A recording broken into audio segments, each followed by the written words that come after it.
Well, welcome everybody. So glad that you're back here with us for our United in Strengths initiative of the VA Institute on Character. And Ruth Pierce and myself, Ryan Nemec, are here to help create this space for you. This space to breathe, this space to remember your best qualities, and this space to connect and to share and to learn from one another. So we'll be delving in this week our theme of loving gratitude practice. And so today, Monday, we are bringing the focus to ourselves. And then Wednesday, bringing it to other people, whether that's friends or whether that's people that we don't like. And on Friday, bringing it to the world. Now we've updated the language here a little bit. This is an ancient practice that we're going to be delving into. And the formal name of it is loving kindness practice, or loving kindness meditation, or metta practice. And you know, in thinking about that and in leading loving kindness meditations for maybe close to 20 years, I have felt for a long time, especially in studying these character strengths, that the words loving and kindness are a bit redundant. Now, to be clear, they're very distinct character strengths. You can be very high in the character strength of love and very low in the character strength of kindness, which actually described me for many years. Love was number 1, kindness was like number 23. And then some people have the reverse. They're very, very high in kindness, very low in love. So they are quite distinct strengths, where love is more about being very warm and genuine and giving that deep love to one another. And kindness is about doing nice things for one another, being generous, being thoughtful, and so on. So I've been trying to boost my kindness as well, and it's now more of a middle strength for me. But so they are very distinct character strengths, but when it comes to the meditation, they end up being kind of redundant.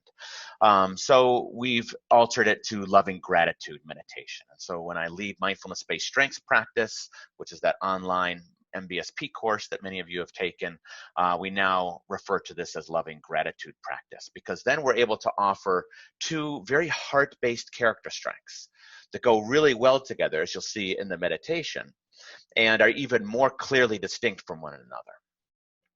And both love and kindness uniquely contribute to happiness and well-being and all sorts of positive benefits in and of themselves. And so then you bring them together and you have this wonderful synergy.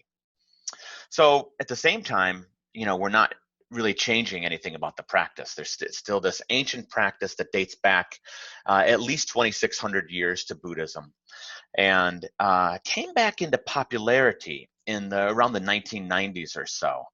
Not that people didn't practice it and talk about it over the centuries in between, but in the 1990s it became a little bit more discussed, kind of rising in the self-help, self-development movement.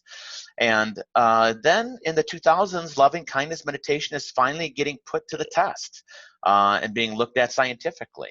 And a number of different benefits are being found for loving kindness. And there's all sorts of neuroimaging studies of the brains of monks and meditation practitioners, and seeing what's going on in the brain of people when they are practicing loving kindness meditation. And what's going on in the brains of people that have practiced loving kindness meditation for, say, 10, 15 years. How is their brain different than somebody that just starts practicing or somebody that hasn't practiced at all? So we're starting to learn all sorts of things. There's far more that we don't know than what we do know. But one thing that we do know is that this is very, very practical and very useful for those of you who are practitioners trying to help other people, but also very useful for each of us personally, because who doesn't need to build up their strength of love a little bit more? Who doesn't need to bring love and kindness more into the world? Probably very few of us. Very few of us wouldn't need that, is what I'm saying. So one of the early pioneers in the 1990s, kind of bringing this practice back into popularity, is a wonderful teacher named Sharon Salzberg, who's one of the people that I have always appreciated in her writings. And she has a wonderful book called Loving Kindness. is actually the title, from 1995. It's still the main book I recommend people when it comes to this topic. The subtitle predates the positive psychology movement, and it was called The Revolutionary Art of Happiness. So Sharon Salzberg defines loving kindness as a quality of the heart that recognizes how connected we all are. And it's essentially, she says, a form of inclusiveness, an inclusiveness of caring, rather than categorizing people. Rather than categorizing people as, here's the people that we love over here, and here's the people that we don't love, or here's the people that we're neutral about. Instead, it's this open, inclusive practice of bringing that love and kindness out there to the whole world, to ourselves, to others, and to all beings. So in via character strengths terms, what's happening with loving kindness is we're taking a character strength, whether it's love, whether it's kindness, whether it's gratitude, and we're turning it inward. And so this is one of the favorite practices of people that, like many of you that have been studying these character strengths with VIA for a while, is we can turn these character strengths inward or outward to other people. So today's session then is about turning the character strength inward. And just to make the point, you can do this with any of the 24 strengths. Some lend themselves more than others, but you can turn fairness inward. What does it mean to be fair to yourself? I don't know of any studies that are studying self-fairness, but I've been imploring many people to start studying that. You can take forgiveness and turn it inward. We talked about that a little bit last week, and there's a lot of studies on self-forgiveness now. You can take curiosity or leadership and turn it inward. What does it mean to lead yourself? To be very curious about yourself, and so on. So we can do this across the 24 strengths, and it can be very useful because oftentimes we think of these strengths as just being about other people. And for sure, that's a wonderful, important, crucial point of this work, because we think that this work with character strengths makes the world a better place. So we want to underline that for sure. But at the same time, part of making the world a better place is to be able to make ourselves stronger. And so we can turn these character strengths inward to make ourselves stronger. And so the most classic example of that is what we're doing today, which is to take love and to turn it inward, to apply it to ourselves. And at this time, living in this coronavirus era, do we need love and warmth and genuineness? Wow, do we need it to be able to bring it to ourselves to move forward more strongly from day to day? So this means that we're going to be friendly to ourselves. We're going to be caring to ourselves. We're going to be compassionate to ourselves. It's so easy to beat ourselves up. How many people, raise your hand if you're one of those people that is really critical of yourself, that is highly judgmental of yourself, and that is quick to beat yourself up. Well, I made this mistake. I'm such a failure at this or that. And we're quick to beat the heck out of ourselves. Now, of course, some of that can be motivating to us, and some of it we need to have some sense of judgment of ourselves from time to time to improve ourselves. But it's very easy to take it too far and to really be mean to ourselves. We can be constructively critical and motivating to ourselves without being mean to ourselves. So this practice is about having a friendly way to ourselves. It's about being down to earth with ourselves. It's about being caring to ourselves. One way to frame this comes from an example of a client that I had 15 years ago or so. And this was a young woman with really bad chronic pain. And I had been working with her, teaching her all sorts of different strategies to help her with her chronic pain. And one of the things I always worked on with people with chronic pain was strategies of self-regulation. So strategies related to relaxation, relating to self-hypnosis, relating to meditation, any kind of way to kind of take greater control of her nervous system and to take more control of her psychology that was getting fired up and catastrophizing and getting upset, and to be able to take more control of her breathing and so on. And So we had been practicing these self-regulation strategies for a number of weeks. And then we would start off each session. I would ask her, so how did the last week go? Was it a productive week for you? Did you gain anything from any of the things that we talked about? How's your progress been going? And she said, you know what? I had a really big breakthrough. She said, I was practicing my mindfulness meditation. And then suddenly I got this insight that I've not been very friendly to myself. I haven't been very friendly to my body over the years of my life. And then she went on to say, and I realized I need to become my own best friend. She said, I have an actual best friend, and I have other friends and colleagues and family and so on, but I need to be my own best friend when it comes to how I treat myself. And especially when it comes to how I treat my body. She said, I've not been very kind to my body. I've been very upset with my pain, very upset with my anxiety, very upset with how my mind works with regard to all of that. And I've never been very friendly to it. And I need to take that further and become my own best friend.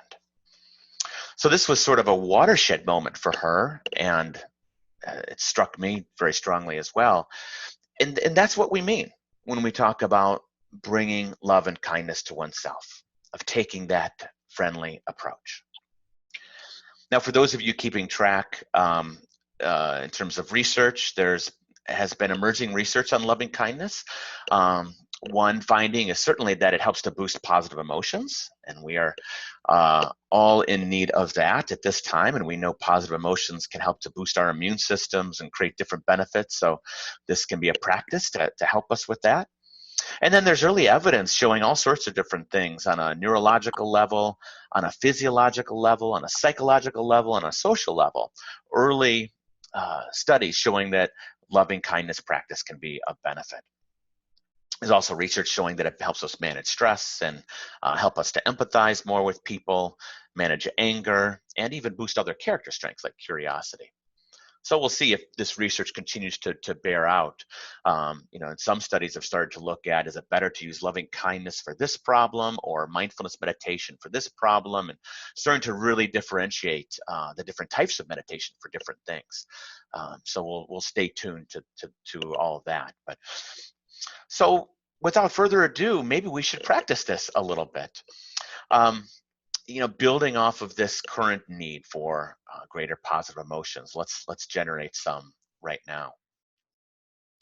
So what we'll do today then is practicing bringing love toward ourselves. And a way that we'll do this is in the very classic way, which is, first I'll invite you to think of a person in your life who you have felt loved by.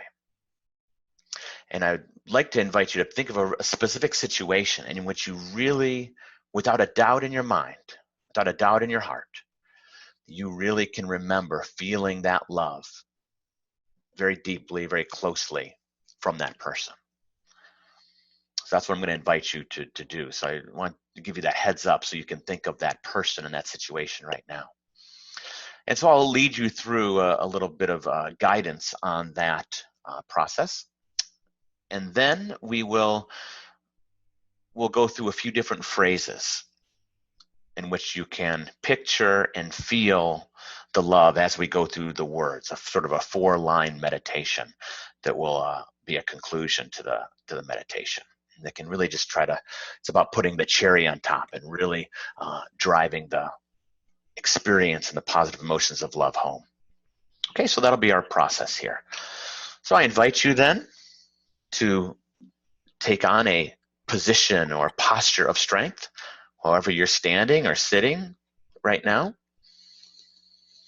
I invite you, if you're feeling alert enough, to close your eyes.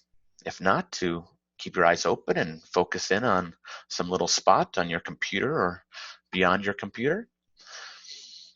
And allowing yourself right now to root your attention into your breathing, to really feel your in-breath and your out-breath right now. that this is your anchor.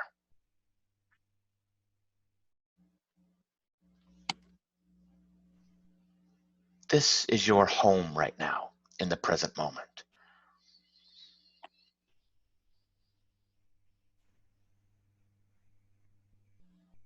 Being present and aware of this inhale and of this exhale.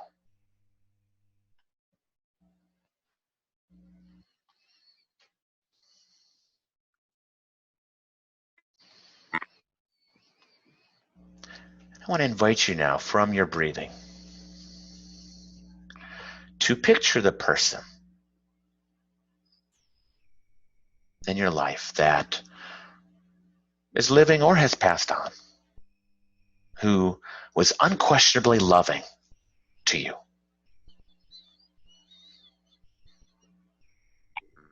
Picture that person and see if you can picture a specific situation. Specific situation in which you really felt that love from them.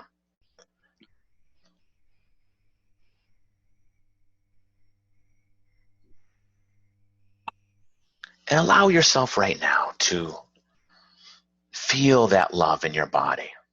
Feel that love in your mind.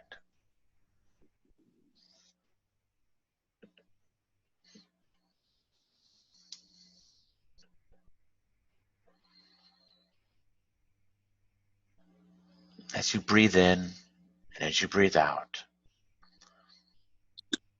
you can be present to this feeling of love right now.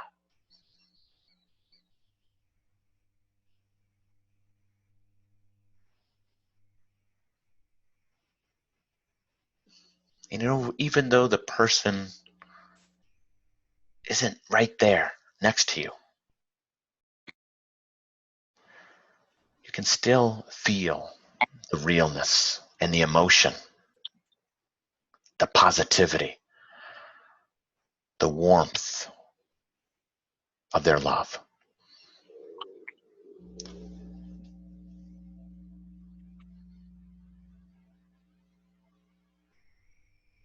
And take notice of where you feel the love in your body right now.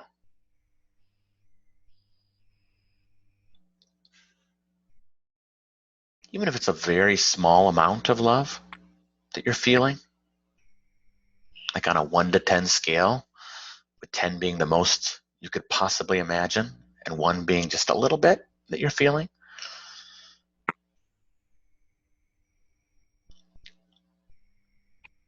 Any number is possible right now.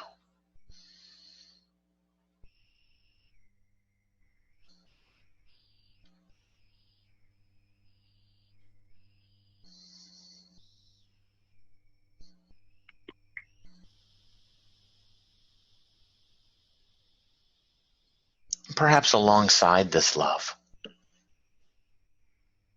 if you look carefully, you can also see and feel gratitude. Do you notice that?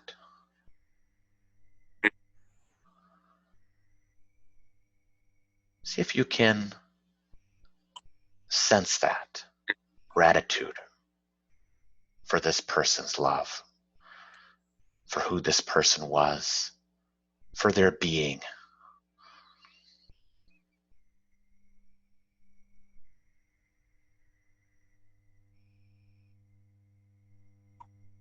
And where do you feel gratitude in your body?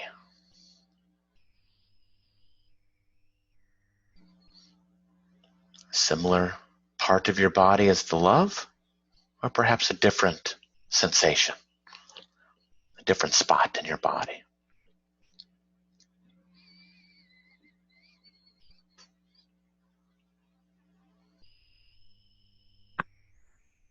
Breathing with the love and gratitude right now.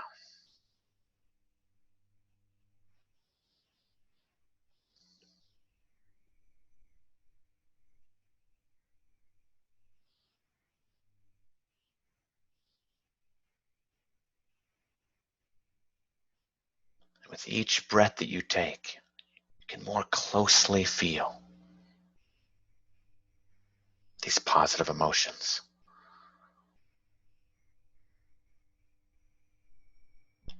You might even place your hand in the region of your body where you feel the love and or the gratitude the strongest.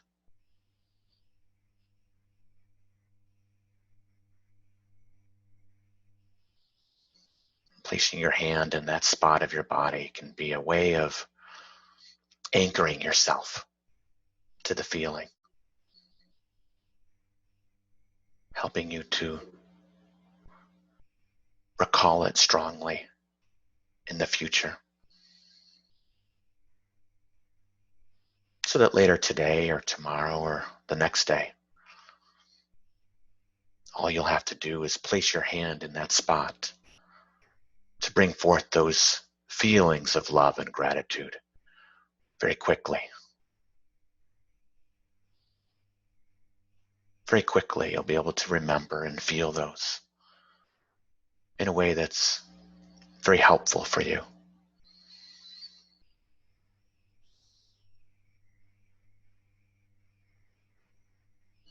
And right now, as we breathe, I want to offer 4 lines of a loving gratitude meditation that you can say to yourself or just reflect on, maybe even image as we go through them. We'll go through the 4 lines twice. This will be very easy for you to memorize should you wish to in the future, and you don't have to worry about writing it down now. We'll put it in the chat and other places for you. So with each line that we go through together, you can breathe slowly in and out with it. Here we go. May I be filled with loving gratitude.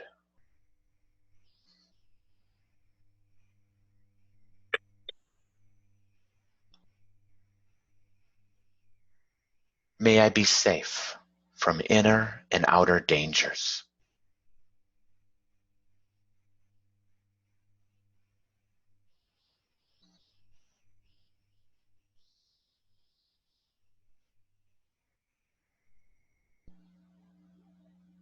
May I be well in body and mind.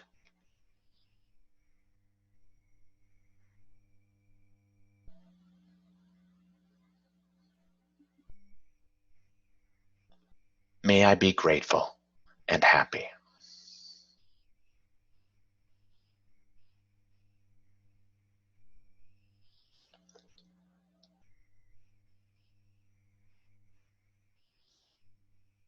May I be filled with loving gratitude.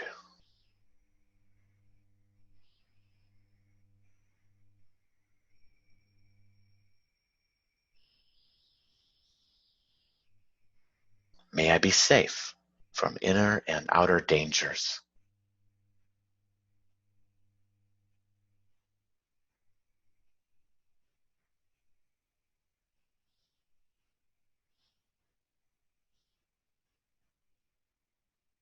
May I be well in body and mind.